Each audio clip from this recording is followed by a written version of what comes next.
India Hindu രാഷ്ട്രവും Hindu സമൂഹവുമാണെന്നാണ് RSS മേധാവി മോഹൻ ഭാഗവത് പറഞ്ഞത്. India ഒരു കാലത്ത് വിശ്വഗുരുവായിരുന്നു. എന്നാൽ അധിനിവേശങ്ങൾ നമ്മുടെ ക്ഷേത്രങ്ങളെ നശിപ്പിച്ചു. നിർബന്ധിത മതപരിവർത്തനം രാജ്യത്തെ അടിമത്തത്തിലേക്ക് തള്ളിവിട്ടു.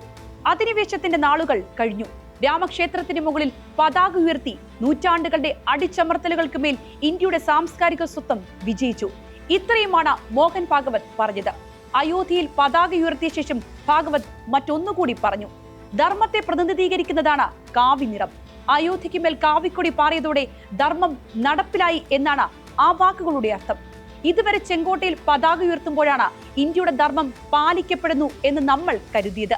സ്വാതന്ത്ര്യ ദിനങ്ങളിൽ പ്രധാനമന്ത്രി അവിടെ എത്തുകയും രാഷ്ട്രപിതാവിന് ആദരമർപ്പിക്കുകയും ചെയ്യും. ഇപ്പോൾ രാംലല്ലയ്ക്ക് പൂജ നടത്തുകയും ക്ഷേത്രത്തിന് മുകളിൽ കാവിക്കൊടി ഉയർത്തുകയും ചെയ്യുന്നതോടെയാണ് രാഷ്ട്രധർമ്മം നടപ്പാക്കുന്നു എന്ന് പ്രഖ്യാപിക്കുന്നത്. പക്ഷേ മോഹൻ ഭാഗവത് പ്രസംഗിച്ചതുകൊണ്ടോ പ്രധാനമന്ത്രി നരേന്ദ്രമോദി കാവിക്കൊടി ഉയർത്തിയത് കൊണ്ടോ ഇന്ത്യ ഹിന്ദു രാഷ്ട്രമാകുമോ? നമുക്ക് മഹത്തായ ഒരു പാരമ്പര്യവും സുശക്തമായ ഭരണഘടനയുമുണ്ട്. ആ ഭരണഘടന അനുസരിച്ചാണ് നമ്മൾ മുൻപോട്ട് പോകുന്നത്. ആ ഭരണഘടന അനുസരിച്ച് ഇന്ത്യ ഒരു മതേതര രാഷ്ട്രം തന്നെയാണ്. അതങ്ങനെയല്ല എന്ന് ആരാവർത്തിച്ചു പറഞ്ഞാലും മതേതര രാഷ്ട്രം അല്ലാതാകുന്നില്ല.